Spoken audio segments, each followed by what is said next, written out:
BDT Kişilik Hüquq Oliy Kengashida 47 davlat Xitoyni ayıplash bayonotiga imzo qo'ydi.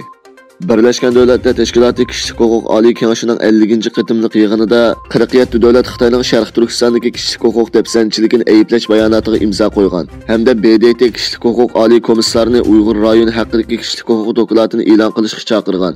BDT Kişilik Hüquq Oliy Kengashining 50. qitimliq yig'inida Gollandiyaning BDT turishlik bosh elchisi Paul Bikres 47 davlatga vakolatan so'zga chiqib, BDT Kişilik Hüquq Oliy Komissari Michel Bachel xitoban mundaq degan: Etraflıq tekshirib tadqiq qilishlar va ishonchli dokumentlar shuni ko'rsatdiki, 1 milliondan ko'p inson xohlagancha tutqun qilingan. Uningdan boshqa, u rayondagi Uyg'ur va boshqa millatlar ta'qib va nazorat ostiga ilingan, xo'rlangan. Uyg'urlarning madaniyati, ularning aqalli erkinligi, jumladan diniy e'tiqod erkinligi cheklangan.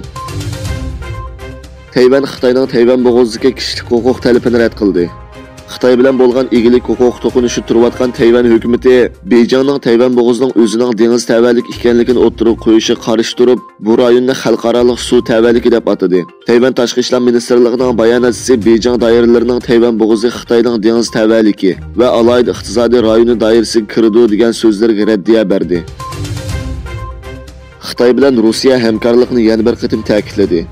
Xitoy prezidenti Xi Jinping bilan Rossiya prezidenti Vladimir Putin telefonlashgan bo'lib, ikki taraf ikki davlatning hamkorligini taraqqiy qildirishni xohlaydiganligini bildirgan. Xi Jinping ko'rishda yer sharida o'zgarish va muqimsizlik bo'lsa-mu, ikki davlatning munosabati davomli yaxshilandi degan. Yaponiya bilan Avstraliya harbiy va iqtisodiy hamkorlikni kuchaytirdi.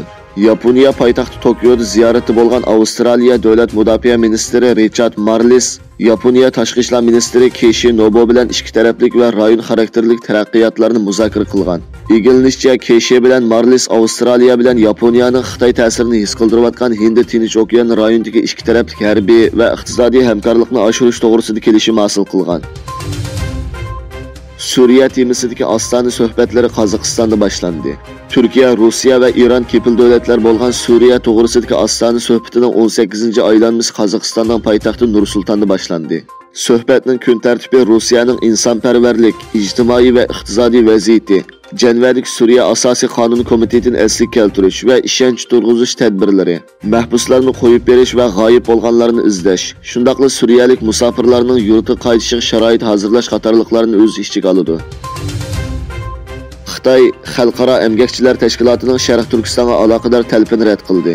Xitoy doiralari Birlashgan Davlatlar Tashkilotining tarmoq tashkiloti bo'lgan Xalqaro emgakchilar tashkilotining Sharq Turkistonga texnika maslahatchilar guruhi avatib, rayondagi emgak silish ahvolini, emgak muhitini tekshirish talabini rad qilgan bo'lib, Xitoy Tashqi ishlar ministrligining bayonotchisi Wang Wenbin 13-iyundagi muxbirlarning kutib olish yig'inida Xitoy komiteti asossiz ayblashga qat'iy qarshi turdi deb jar solgan.